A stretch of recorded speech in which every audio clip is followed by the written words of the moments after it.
Good morning students. पिछली जो classes थी उसमें हमने मेटाबॉलिज्म ऑफ कार्बोहाइड्रेट पढ़ा था। मेटाबॉलिज्म ऑफ कार्बोहाइड्रेट में हमने glycolysis, decarboxylation of pyruvic acid, Krebs cycles, electron transport system, ठीक है ना। इसके अलावा ग्लाइकोजेनेसिस और ग्लाइकोजेनोलाइसिस, ये दो चीज़ें आपकी पढ़नी बाकी हैं। तो ग्लाइकोजेनेसिस और ग्लाइकोजेनोलाइसिस ये दोनों चीज़ें क्या हैं, आज हम डिस्कस करेंगे इसके बारे में। तो आज हमारा जो टॉपिक है वो है ग्लाइकोजन का संश्लेषण, सिंथेसिस ऑफ ग्लाइकोजन। तो कैसे सिंथेटाइज होता है ग्लाइकोजन। ग्लाइकोजन जो है ये ग्लूकोज से बनता है। किससे बनता है? ग्लूकोज से। तो जब हम रेस्पिरेशन करते हैं तो श्वसन की क्रिया में हमें क्या चाहिए? ऊर्जा चाहिए, ठीक है ना। और ये ऊर्जा कब मिलती है? तो ऊर्जा मिलती है जो भोजन हम ग्रहण करते हैं उसका ऑक्सीडेशन होता है, उसका ऑक्सीकरण होता है, और उस ऑक्सीकरण से क्या मुक्त होती है? ऊर्जा मुक्त होती है। तो श्वसन की जो क्रियाविधि होती है उसके दौरान हमारी जो सेल्स होती हैं उसमें ज़्यादा मात्रा में ऊर्जा बनती है। किससे? ग्लूकोज से। तो अगर हम ज़्यादा मात्रा में भोजन लेते हैं, ठीक है ना, तो क्या होगा? ये जो ग्लूकोज होगा अधिक मात्रा में हो जाएगा, और अधिक मात्रा में जब ग्लूकोज हमारी बॉडी के अंदर इकट्ठा हो जाता है तो इस ग्लूकोज को हमारी बॉडी के अंदर, ठीक है ना, ग्लाइकोजन के रूप में स्टोर कर लिया जाता है। किसके रूप में स्टोर कर लिया जाता है? ग्लाइकोजन के रूप में। और ये ग्लाइकोजन के रूप में स्टोर कहाँ होता है? आपके यकृत के अंदर। इसको लिवर के अंदर स्टोर कर लिया जाता है। कहाँ स्टोर कर लिया जाता है? लिवर के अंदर, ठीक है। इसके अलावा जो आपकी लिवर के अंदर जो सेल्स होती हैं उसको कहते हैं हेपेटिक सेल्स, ठीक है ना। इसके अलावा हमारे मसल्स के अंदर भी इसको क्या कर लिया जाता है? स्टोर कर लिया जाता है। तो ग्लूकोज को ग्लाइकोजन में चेंज कर दिया जाता है, और ग्लाइकोजन को क्या करते हैं? फिर स्टोर करते हैं। उसी को कहते हैं ग्लाइकोजन का संश्लेषण या सिंथेसिस ऑफ ग्लाइकोजन। अब बात करते हैं ये जो सिंथेसिस ऑफ ग्लाइकोजन है या ग्लाइकोजन का जो संश्लेषण है, ये कितनी प्रोसेस होती हैं इसमें, ठीक है ना। क्या क्या प्रोसेस है? आपके सिलेबस में दो चीज़ें दी हुई हैं, थर्ड ईयर के सिलेबस में और फोर्थ ईयर के सिलेबस में। ग्लाइकोजेनेसिस और एक है आपकी ग्लाइकोजेनोलाइसिस। दो चीज़ें हैं, ठीक है। तो हम तीनों चीज़ों को कवर करते हुए आगे बढ़ते हैं। तो ग्लाइकोजेनेसिस क्या है, पहले उसकी बात करेंगे।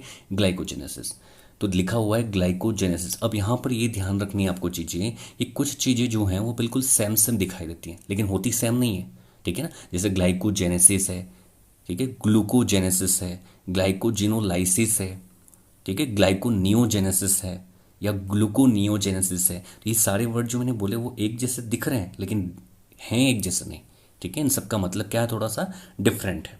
तो इसको समझते हैं। पहले सबसे पहले ग्लाइकोजेनेसिस।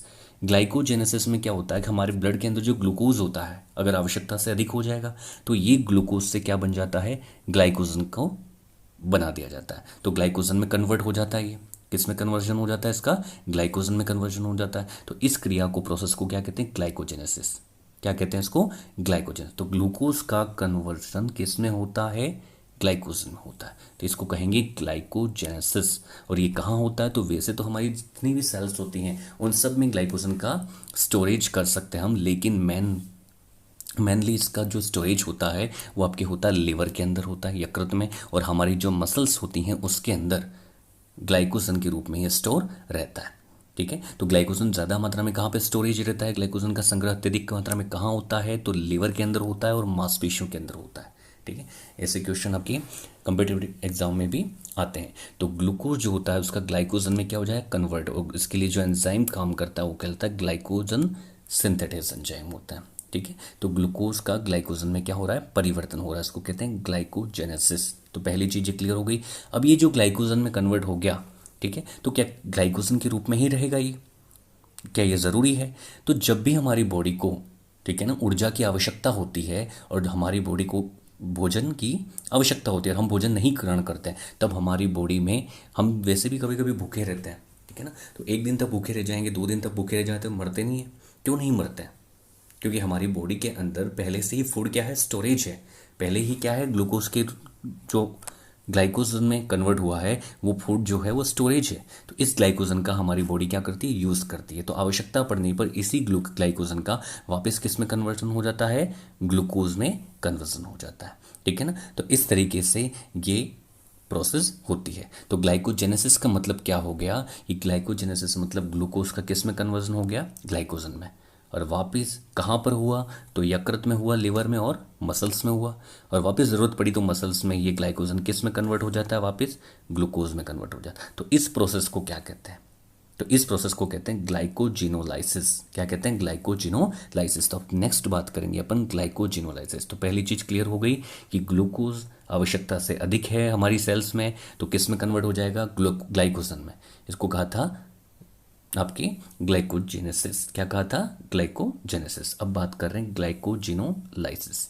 तो नेक्स्ट जो है वो ग्लाइकोजिनोलाइसिस है। तो जब हमारे रक्त में शर्करा का स्तर कम हो जाए, यानी शर्करा का शुगर का लेवल घट जाए, और शुगर का लेवल जब लो हो जाता है तो हमारा जो लिवर है जिसमें हमने ग्लाइकोजन के रूप में स्टोर किया था ग्लूकोज को, ठीक है ना, तो यकृत में जो ग्लाइकोजन का स्टोरेज हुआ था, ये ग्लाइकोजन वापस क्या हो जाती है? इसका रूपांतरण, इसका कन्वर्जन किस में हो जाएगा?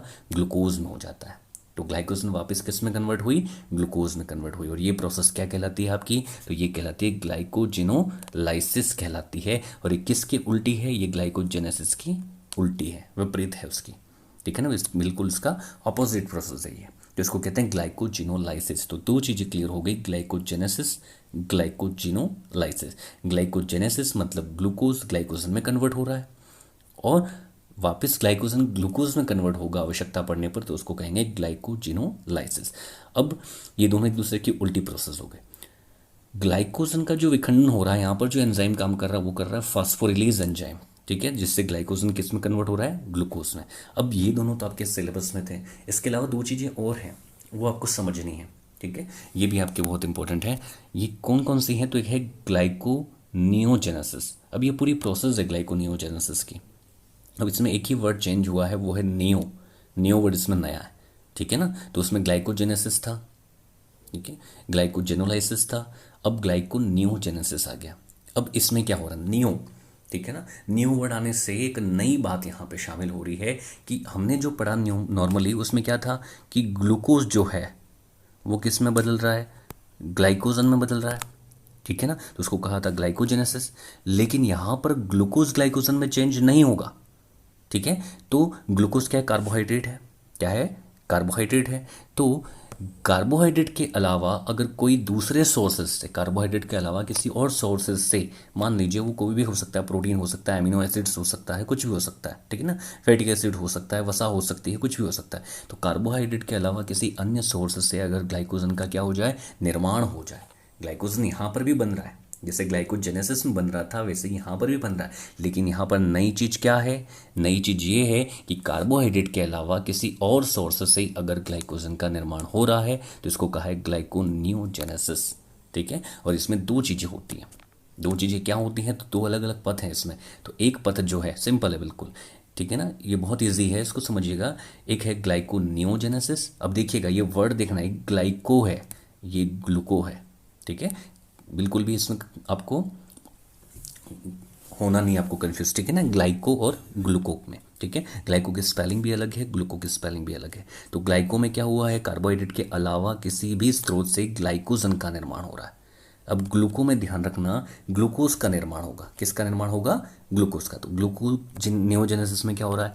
कार्बोहाइड्रेट के अलावा किसी भी सोर्स से, किसी भी सब्सटेंस से, जैसे प्रोटीन भी हो सकता है, वसा भी हो सकती है, उससे किसका निर्माण होगा? पहले तो ग्लूकोज का निर्माण होगा, तो उसको कहेंगे ग्लूकोनियोजेनेसिस, ठीक है। कहाँ होती है? तो किडनी में हो सकती है, हमारे मस्तिष्क में, ब्रेन में हो सकती है, जो कंकाली पेशियां हैं, मतलब जो स्केलेटन मसल्स होती हैं हमारी, उसके अलावा जो हृदय पेशियां हैं, जो कार्डिक मसल्स होती हैं, इनमें मैनली ग्लूकोनियोजेनेसिस की प्रोसेस होती है। तो फिर से समझिएगा ग्लाइकोनियोजेनेसिस क्या है। तो ग्लाइकोनियोजेनेसिस नई बात क्या है कि कार्बोहाइड्रेट के अलावा किसी भी और पदार्थ से ग्लाइकोजन का निर्माण हो जाए तो उसको कहेंगे ग्लाइकोनियोजेनेसिस, ठीक है। तो उसमें दो चीज़ें हैं। तो पहले तो ग्लाइकोजन बनाने के लिए क्या होना चाहिए? ग्लूकोज होना चाहिए। तो कार्बोहाइड्रेट के अलावा किसी और सोर्स से ग्लूकोज का निर्माण होगा, तो ग्लूकोज का निर्माण होगा तो ग्लूकोनियोजेनेसिस, ठीक है। और अब ग्लूकोज बन गया है तो इस ग्लूकोज से वापस क्या बनेगा?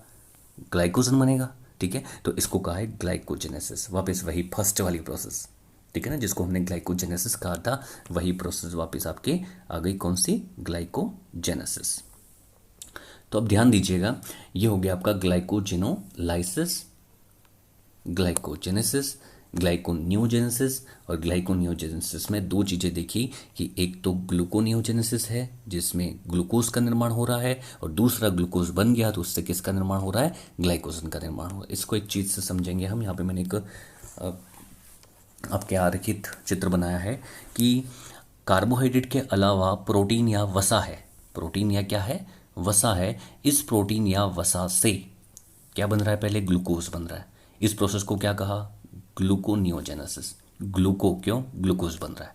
अब इस ग्लूकोज से क्या बन रहा है, ग्लाइकोजन बन रहा है, तो वही ग्लाइकोजेनेसिस हो गया। क्या हो गया, ग्लाइकोजेनेसिस। और इन दोनों प्रोसेस को अगर मिला दे, क्या कर दे, मिला दे, तो इसको कहते हैं ग्लाइकोनियोजेनेसिस। क्यों, क्योंकि इसमें ग्लूकोज से सीधा ग्लाइकोजन नहीं बन रहा है, ठीक है, इसमें कार्बोहाइड्रेट के अलावा दूसरे किसी पदार्थ से यानी प्रोटीन या फैट से किसका निर्माण हो रहा है, ग्लाइकोजन का निर्माण हो रहा है। इसलिए इसको क्या कहा है, ग्लाइकोनियोजेनेसिस। क्या कहा है, ग्लाइकोनियोजेनेसिस। इसके अलावा देखिएगा यहाँ पर ग्लूकोज का जो निर्माण हो रहा है, ठीक है ना, वो यहाँ पर मैंने इसको थोड़ा सा छोटा कर देते हैं ताकि इसको दिखेगा। ग्लूकोज जो होता है, अब देखिएगा यहाँ पे दो तरफ तीर के निशान हैं, दो तरफ तीर के निशान हैं, मतलब ये जो मतलब रिएक्शन है वो कैसी रिएक्शन है, ठीक है ना, रिवर्सेबल है। कैसी है, रिवर्सेबल, मतलब दोनों दिशाओं में हो रही है। ये कैसे हो रही है, दोनों दिशाओं में। तो ग्लूकोज जो है वो यहाँ पर किस में कन्वर्ट हो रहा है, ग्लाइकोजन में कन्वर्ट हो रहा है। किस में कन्वर्ट हो रहा है, ग्लूकोज ग्लाइकोजन में कन्वर्ट हो रहा है। और उसके लिए विभिन्न प्रकार के एंजाइम है, जैसे मसल्स है तो मसल्स के अंदर हेक्सोकाइनेज एंजाइम होता है जो ग्लूकोज को किस में कन्वर्ट करता है, ग्लूकोज 6 फॉस्फेट में कन्वर्ट करता है। कहीं कहीं पर ये ग्लूकोज 6P लिखा हुआ मिलेगा आपको, P मतलब फॉस्फेट होता है, ठीक है। इसके अलावा ग्लाइकोकाइनेज एंजाइम, ग्लूकोकाइनेज एंजाइम लीवर में काम करता है ग्लूकोज पर और ग्लूकोज 6 फॉस्फेट बनाता है। इसके अलावा ये ग्लूकोज 6 फॉस्फेट किस में कन्वर्ट होगा, ये कन्वर्ट होगा ग्लूकोज 1 फॉस्फेट में, और ये कन्वर्ट होता है फिर यूडीपी ग्लूकोज में, ठीक है। और यूडीपी ग्लूकोज से ग्लाइकोसिटिल यूनिट्स बनती हैं छोटी 1 to 4 तक अल्फा, और यहाँ पे फिर वो आगे ग्लाइकोजन में कन्वर्ट हो जाता है। और ये ब्रांचिंग एंजाइम से ये पूरा ब्रांचिंग ग्लूकोज होता है जिसको हम कहते हैं ग्लाइकोजन। क्या कहते हैं, ग्लाइकोजन।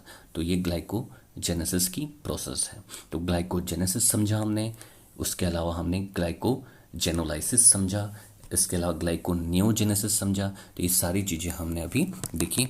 आगे इसके आगे ये आपकी जो सेकंड यूनिट थी उसमें मेटाबॉलिज्म ऑफ कार्बोहाइड्रेट कंप्लीट हो चुका है। नेक्स्ट क्लास में हम पढ़ेंगे मेटाबॉलिज्म ऑफ प्रोटीन, ठीक है। जय हिंद, जय भारत, थैंक यू।